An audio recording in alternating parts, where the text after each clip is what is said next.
मेरे पति मुझसे 17 साल बड़े थे और मैं 21 साल की बहुत ज्यादा गोरी और भरे बदन की बहुत ही खूबसूरत लड़की थी। मुझे जो देखता वह दीवाना हो जाता।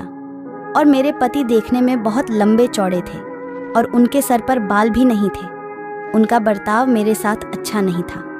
वह हमेशा से मुझसे नाराज ही रहते थे। शादी की पहली रात को उन्होंने मेरे साथ जो किया वह अच्छा नहीं था। मेरे खून निकल रहा था और वह कमरा छोड़कर चले गए। उन्होंने पलटकर भी मेरी तरफ नहीं देखा।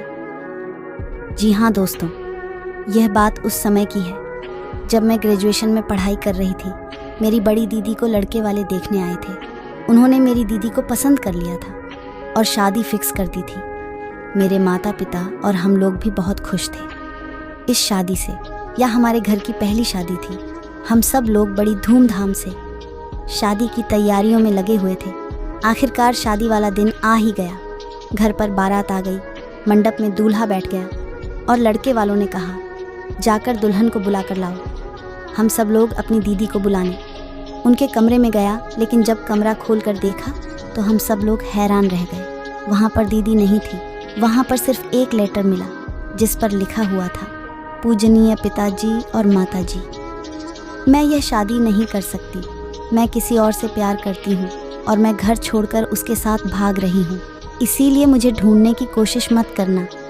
अब मैं दोबारा लौट कर नहीं आऊँगी। ये सब सुनकर मेरे माता पिता के पैरों तले ज़मीन खिसक गई। सोचने लगे कि क्या किया जाए। अब तो बेइज्जती हो जाएगी पूरे समाज में। फिर मेरी मम्मी ने मुझसे कहा, बेटा एक ही उपाय है कि तुम दुल्हन की जगह ले लो। अब हम लोगों की इज्जत तुम्हारे हाथ में ही है। मेरी तो कुछ समझ में नहीं आ रहा था कि अब मैं क्या करूं। मैं मम्मी को ना भी नहीं कह सकती थी क्योंकि हम लोगों की इज्जत का सवाल था।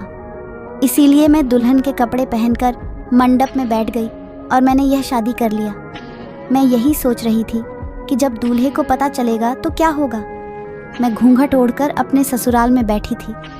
रात को जब दूल्हा आया और उसने घूंघट उठाया तो पूछा, तुम तो उसकी छोटी बहन हो, तुम यहाँ क्या कर रही हो? जाओ तुम अपनी बड़ी बहन को बुलाओ। मैंने अपने पति को सब कुछ सच सच बता दिया। ये सुनने के बाद वह बहुत तेज गुस्सा हुआ और मेरे मुंह पर 2-3 थप्पड़ लगा दिया और मैं वहीं पर गिर गई। मेरे बहुत तेजी से खून निकलने लगा, लेकिन उसने मेरी तरफ ध्यान नहीं दिया और बहुत चिल्लाया और कमरा छोड़कर बाहर चला गया। मैं रात भर रोती रही और मैं कर भी क्या सकती थी। आखिरकार गलती हम लोगों की ही थी। ऐसा कई महीनों तक चलता रहा। उन्होंने कभी भी मुझे एक्सेप्ट नहीं किया। इसी कारण आज तक हम लोगों का कोई बच्चा भी नहीं है। मेरे पति बहुत अमीर थे। उनके पास पैसा दौलत सोना चांदी बहुत है, लेकिन बस हम लोगों के पास सुकून नहीं था। हम लोग जब भी बाजार जाते थे तो लोग मुझे उनकी बेटी समझ लिया करते हैं, या देखकर वह मुझसे और भी ज़्यादा जल जाते थे। इसीलिए वह मुझे कभी भी अपने साथ लेकर नहीं जाते थे। एक दिन मैंने पड़ोस में एक लड़के को देखा जो मुझे घूर रहा था। मैंने जब ध्यान से उसको देखा तो यह वही लड़का था जो मेरे साथ मेरे क्लास में पढ़ता था। उसका नाम रंजीत था। हम लोग कभी एक साथ बैठकर बात कर लिया करते थे। मेरे पति से तो मेरी हमेशा लड़ाइयाँ ही होती थी।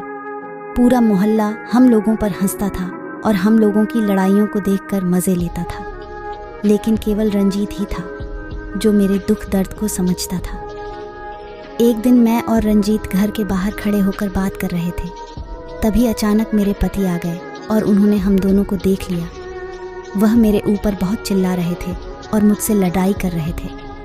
मैंने उनसे कहा कि मैं अब कभी उससे बात नहीं करूँगी, लेकिन वह मेरी बात सुनने को तैयार नहीं थे। बहुत ज़ोर ज़ोर से चिल्ला रहे थे, जिसकी वजह से उनका बीपी बहुत हाई हो गया था। वह चिल्लाते हुए जीने की तरफ जाने लगे। तभी उनका पैर फिसल गया। वह जीने से फिसलकर सीधा नीचे गिर पड़े। मेरी तो समझ में नहीं आ रहा था कि अब मैं क्या करूं। मैंने सोचा क्यों ना रंजीत की मदद ली जाए। कोई और मोहल्ले वाला तो मेरी मदद नहीं करेगा। इसलिए मैं तुरंत ही अपने पड़ोस से रंजीत को बुलाकर लाई और हम दोनों तुरंत उनको हॉस्पिटल ले गए। हॉस्पिटल ले जाने के बाद डॉक्टर ने मुझसे कहा कि आपके पति कोमा में चले गए, अब भगवान ही इनकी रक्षा करे। मैं भगवान से बहुत प्रार्थना करने लगी, इनको जल्दी से ठीक करना। मैंने और रंजीत ने दिन रात उनकी सेवा की। मेरे पति को भी एहसास हो गया था कि इतना पैसा दौलत होने के बावजूद भी किसी ने उनका साथ नहीं दिया। सिर्फ रंजीत और मेरी पत्नी ने मेरा इतना साथ दिया है। एक दिन डॉक्टर ने मुझे कॉल की और कहा, आपके पति होश में आ गए हैं, जल्दी आ जाइए। मैं और रंजीत जल्दी से हॉस्पिटल पहुंचे। मेरे पति ने मुझसे कहा कि अब मेरे पास ज़्यादा समय नहीं है, ये लो बक्से की चाबी, तुम और रंजीत आपस में शादी कर लेना। मैं अब इस दुनिया से जा रहा हूँ, तुम लोग हमेशा खुश रहना। ये कहते ही वह इस दुनिया से चले गए।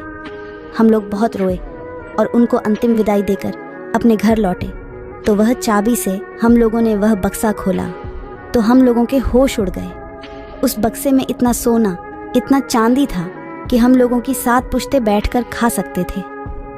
मैंने और रंजीत ने शादी कर ली। आज हमारे 2 बच्चे भी हैं। आज हम लोग मज़े से अपनी ज़िंदगी जी रहे हैं और बहुत खुश हैं। दोस्तों, अच्छे इंसान के साथ हमेशा अच्छा ही होता है। ज़िंदगी में आप सिर्फ भलाई करते रहिए, वह भलाई का फल आपको एक दिन ज़रूर मिलेगा। एक नई कहानी के साथ आपसे फिर मिलने ज़रूर आऊँगी। धन्यवाद दोस्तों।